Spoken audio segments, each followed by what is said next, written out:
Hi, welcome back to the channel. So we're going to take a look at infinite series, and the question that I have with me says verify that the integral test can be applied to the following series and use it to determine convergence or divergence. So we are given this series here. Okay, so we first of all have to verify that the integral test can be applied. Then after, we determine if it converges or it diverges. So before we get into that, let's get into a little bit about what the integral test is all about. So when you're talking about the integral test, it tells us that if a function f, okay, if a function f is first of all positive, um, if it is continuous, if it is decreasing, okay, if it's decreasing for x values greater than or equals to 1, um, then a sub n, when a sub n, in this case a sub n is equals to f of x, then what follows is that you are given this series, okay, from n is equals to 1 to infinity, that is your a sub n, and the integral from 1 to infinity. This is an improper integral of f of x dx. So what you have is that if your f is positive, what does it mean by positive? Positive is simply means it's above the x-axis, okay, above the x-axis. Then continuous simply means it doesn't have breaks like you have like on a piecewise function. So if it's like you have something like this is your x y this is your y-axis and this is your x-axis. It's supposed to be just like that, not a situation whereby let's say you have something like that, it ends here, then another one continues. These are two separate functions, so one just want to have something that is continuous, maybe something like that. Then it's also supposed to be decreasing for x values greater than or equals to 1. Then it simply means these two. Okay, so if these three conditions are satisfied, then these two, this series and this integral here, either both diverge or converge. Okay, so one thing that you're able to see is that we already given our a sub n. Okay, so our a sub n in this case is this one here. So a sub n is equals to e to the n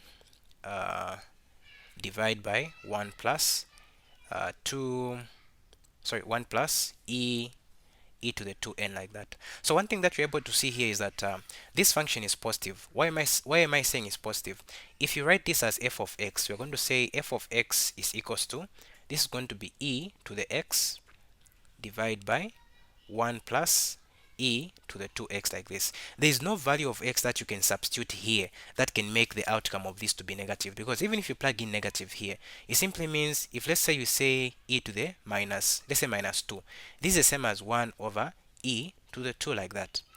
It's still a positive value, so there's no value of x that you can substitute there that can make our function to be what, um, to be negative, like the result, the f of x to be negative. So clearly it's positive, meaning it's above the x-axis. Is it continuous? Yes, it's continuous, because uh, when you look at this, even if you plug in 0, it's like you're trying to say, okay, at which point or what value of x is this undefined? Okay, there is no value of x that where this is undefined, because I know we can try to avoid the denominator from being a 0, but again, there is no value that you can substitute for x here that can make this part here to be negative 1, such that you're going to say 1 plus minus 1, that is going to be a 0. So clearly that is what, that is continuous, even if you try to plot it. Is it decreasing? Yes, it's decreasing. The rate at which the denominator is increasing as values of x increase is faster compared to what, compared to the numerator. So clearly it's going to be decreasing as the values of x increase.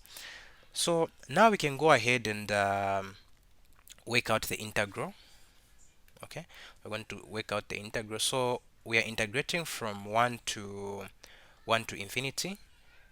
Then you have e to the x divided by 1 plus e to the 2x dx, like this. So once again, whichever method that you use to integrate this one is up to you. Okay, It's up to you, whichever method that you use. So for me, I identify that uh, I can allow u, okay, I'm going to use u substitution. I'm going to allow u to be equals to e to the x like this, okay, e to the x. But again, that e to the x that I'm talking about, I'm not getting it from the numerator. No, I'm getting it from the denominator. How am I getting it from the denominator? The denominator here is more like you're saying e to the x. I put it in brackets, then I raise to the power 2 like that. So this part here is the one that I write as what? That I let to be u. So it simply means du is equals to uh, e to the x dx like that. I want to eliminate this guy here. Okay, so we are going to come here and have we have 1 to infinity. So we still have e to the x divided by, I have 1 here plus. So if, remember, I mentioned to say this is written as e to the x then 2 like that. So since I've said this here is equals to u, it simply means it's u squared like that, multiplied by dx. What is dx? If you make this dx a sub of the formula, you substitute there, you're just going to have du over what? Over e to the x. Clearly, this one cancels out with that one there like that. Okay, so what follows up now? What follows up is that you're going to have the integral from 1 to infinity of 1 over 1 plus u squared du. Okay, so if you have done a lot of questions to do with integrating trig functions, inverse trig functions to be specific, this is, you're going to be very familiar with this one.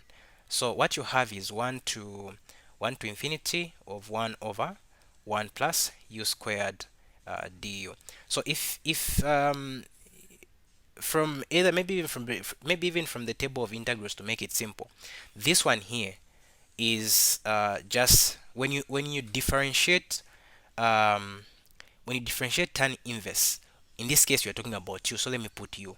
When you differentiate this guy here, you're going to end up with 1 over 1 plus u squared. It simply means when you integrate this one, you're going to end up with what?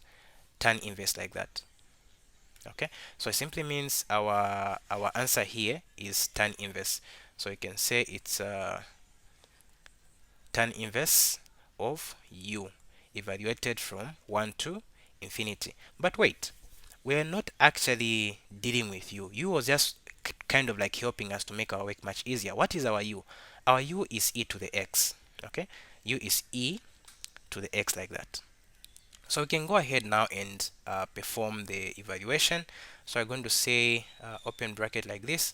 I'll say tan inverse of e to the infinity. Okay, e to the infinity like this, then minus tan inverse. Let me just put it will just be tan inverse of e because x is 1 there like that. So now, what is this guy here? What is tan inverse of infinity? So one thing that you need to understand about if you are um, if you are if you are plotting, because when you look at this one here, okay, this in itself is more like infinity as well. So you can actually kind of like just get rid of this because e to the infinity is also what? Is also infinity. So tan inverse, if you're trying to plot tan inverse of, let's say, x or u or whatever letter or whatever angle that you're using, yeah, you're going to have an asymptote at pi over 2. So meaning tan inverse is undefined at this particular point, like when you're talking about the domain at this particular point here. So it simply means when the values of x are increasing, they are increasing, but the outcome is not going beyond pi over 2. So it's like you're approaching this one, because that one is like 90 in terms of degrees. This is radians. So it's more like you're not reaching 90, but maybe you can reach like 89.9999, but you're not really reaching that value because it's an asymptote. Like it's a value on your graph that is not supposed to be, like it's more like, let's say you have something like this. Then if you have this as an asymptote, then you have your sketch. your sketch would just be going, let's say you have a function, your sketch is just going to be going like that. It won't cross this line here. Okay, so that's what we are talking about here. So the inverse of tan has an asymptote at what? At 90. It's actually negative 90 and positive 90. So because it's not crossing this value, meaning it's approaching this same value here, so we can just summarize it by saying here we're going to have pi over 2 minus tan inverse of e, like that. So because what you are getting here is a finite value, okay, because what you're getting is a finite value, simply means our f of x converges. Okay, so because our f of x converges, remember I said if f of x converges, it simply means even a sub n also what? Also converges. So we can conclude to say this series that we have here does what? Does converge. Why does it converge? Because we have ended up with what? With a finite value, which is this one here. I know it's still in terms of an expression because of this one here, but you can still punch it on a calculator to get an actual value. So that's how we work out that question. Thank you very much for watching.